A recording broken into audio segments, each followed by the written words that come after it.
Welcome on in, everybody. Tobin here with you, and thanks for checking out the channel. It's lovely that you have stopped by. Please subscribe. Subscribe here. Subscribe to 560WQAM's YouTube page. Watch Tobin and Leroy every single weekday, 10 a.m. to 2 p.m. And also, Game Day Uncensored. I'll be back for this week's episode. Appreciate the boys holding it down while I was out of town for the Sunday Night Football extravaganza. So, newsworthy day over in Dolphins land. First off, we will get to news that excites me in a bit. But first, let's get to the concerning news. Javon Holland is in concussion protocol. So, that's no bueno. Obviously, the Dolphins starting safety being in any kind of danger of not playing in an already banged up secondary. Particularly not feeling like there is a replacement for him on the roster. That's a tough one. You know, Javon covers for a lot, and that is going to be a devastating blow. And it really does, you know, it is pretty concerning that you have these injuries continue to pile up for Miami. Isaiah Wynn, according to Mike McDaniel, is a weeks scenario. So he is going to be out for a little bit for your Miami Dolphins, and that just adds on top of the burden that has been an offensive line that has just dealt with a lot of turnover and a lot of injuries with Connor Williams and Liam Eichenberg having to go in. We know about the whole Teron Armstead thing, but now Isaiah Wynn, who has really been one of the nice stories, and for a change, an expatriate, comes into Miami and actually flourishes, you know. So to see that blow up right now is not great. Especially, I'm sure you would have loved the Patriots revenge game part 2 coming up for him this week. So yeah, it's tough, man. On the good news of things, it does sound Mike McDaniel was pretty optimistic in the potential return of Jalen Ramsey. ESPN saying that gunning for possibly this week. Apparently, Jalen Ramsey was the scout player of the week. He got a camo jersey in practice, and he has really been just jumping every timeline in the men to get back. So that is that is great news that you are going to get your star cornerback back. Holland, obviously, that's a tough one. I am interested. I don't know if what this does for him showing up for his hit on QAM tomorrow with being in concussion protocol. I guess we'll find out tomorrow with everything and see what see if number 8 is going to be on with Hawking Crowder tomorrow.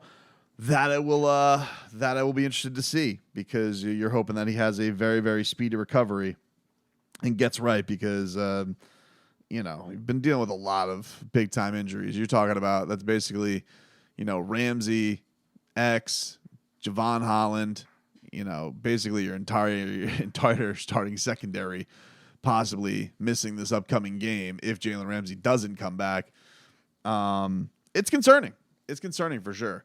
Mike McDaniel did also address, I thought he had some really great stuff to say in perspective about losing this game to the Eagles. And he was saying that he was talking to his team on Saturday, and he said that there was only going to be 2 things that happened. And if the Miami Dolphins won, he thought that the hype was going to go to the moon for Miami, and that they were going to be regarded as the best team in football, which he's probably right. I mean, the only argument really would be the Chiefs at that point, because certainly there was some Lions buzz that was getting a brewing, and the Eagles being such a credible team anyway, being in the Super Bowl last year, he's probably right. If the Miami Dolphins do win that game, and they were within minutes of winning that game before it kind of unraveled with them with that nefarious interception where Raheem Mostert was tackled. Not that you're bitter or anything like that. But if they weren't, that they were going to be in a spot where they can't be good teams. And I said going into that week, I said this is a statement game for the Miami Dolphins. I don't feel like they made a statement that they have arrived as one of the best teams. But I also don't feel like, if you want to use the term measuring stick game, I don't feel like the Dolphins were out measured by that much. I felt like the Bills game kind of turned into a full-on ass kicking. Couldn't keep up with them when you were supposedly the best offense. They outshined you. You had bad turnovers. You got undisciplined. This one, yeah, there were mistakes and there were things that can improve, but that you were kind of dropping like flies. You were going into a hostile environment to a very, very good team off their first loss.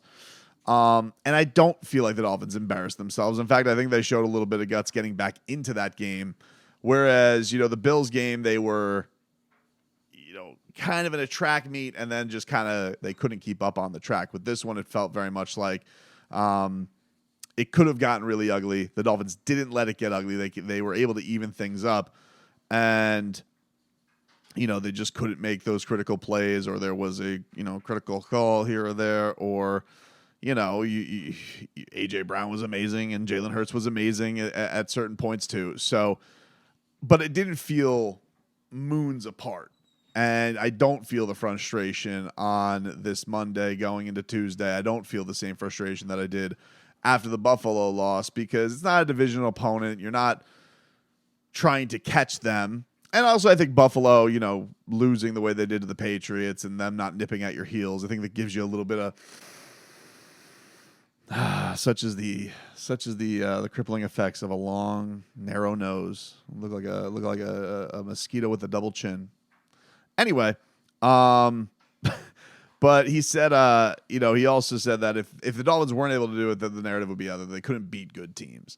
And I don't know. I don't feel like the Dolphins are very outgunned, and they're not going to be. I mean, most likely the Dolphins are going to be favored in all but 3 more games. They'll be underdogs in Germany against Kansas City, although I don't think it's going to be super lopsided unless they lose to the Patriots this week and are super embarrassing, or Tua gets hurt, obviously. But, I would venture to guess that's probably going to be like a 4-point underdog type of scenario going to Germany. And then Baltimore on the road, they'll for sure be underdogs. And then Buffalo maybe at home. We'll see. I guess we'll see how the year plays out. But I'm just eyeballing it from here. And the Dolphins, if they have shown anything, they've shown right now that they do take care of business against the teams that they seem to have a big talent gap of by a lot. And this isn't college. This isn't the BCS. This isn't the playoff, the college football playoff, where style points matter and all that stuff. Like, the Dolphins have style, especially against teams there seems to be a big talent gap on. So they'll have their chances again. They'll get their chance in a couple of weeks against KC. And we'll see where they're at with that one.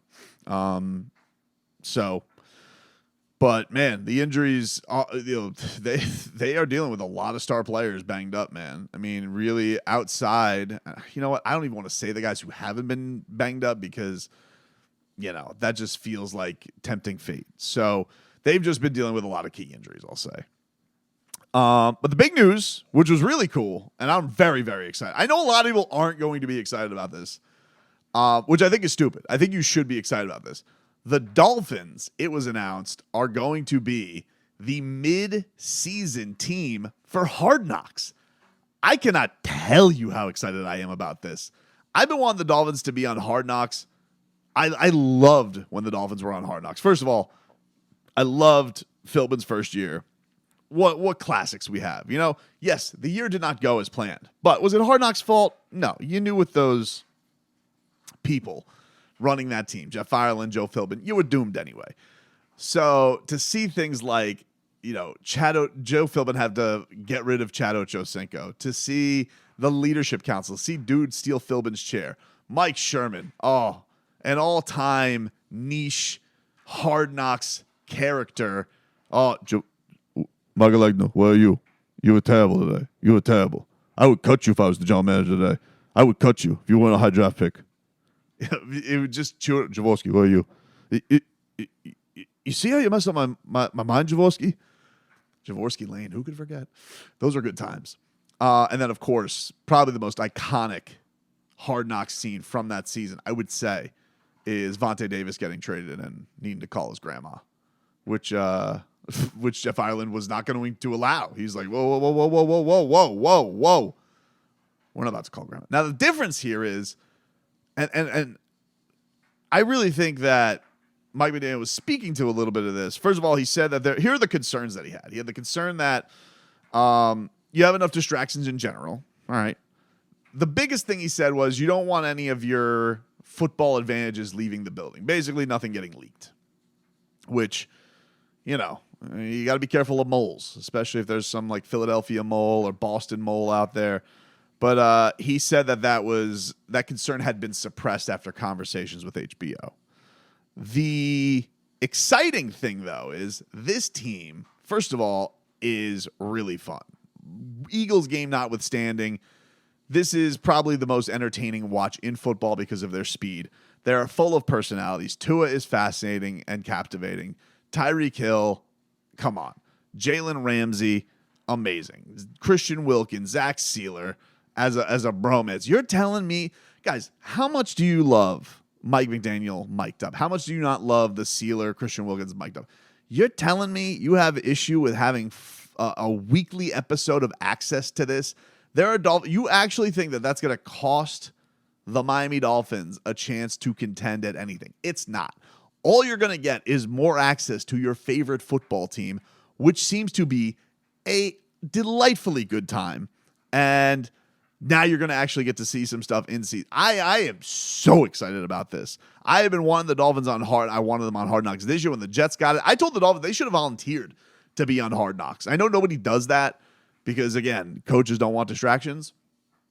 But this team, there's a little something about. They got a little bit of show pony to them. You know, they got a little bit of like they like to show the coach included. By the way, you know, this coach likes to hold court with the media. He can sit there and, you know, he talks a good game. This guy Mike McDaniel likes him some him. He likes him being the show a little bit too. He does.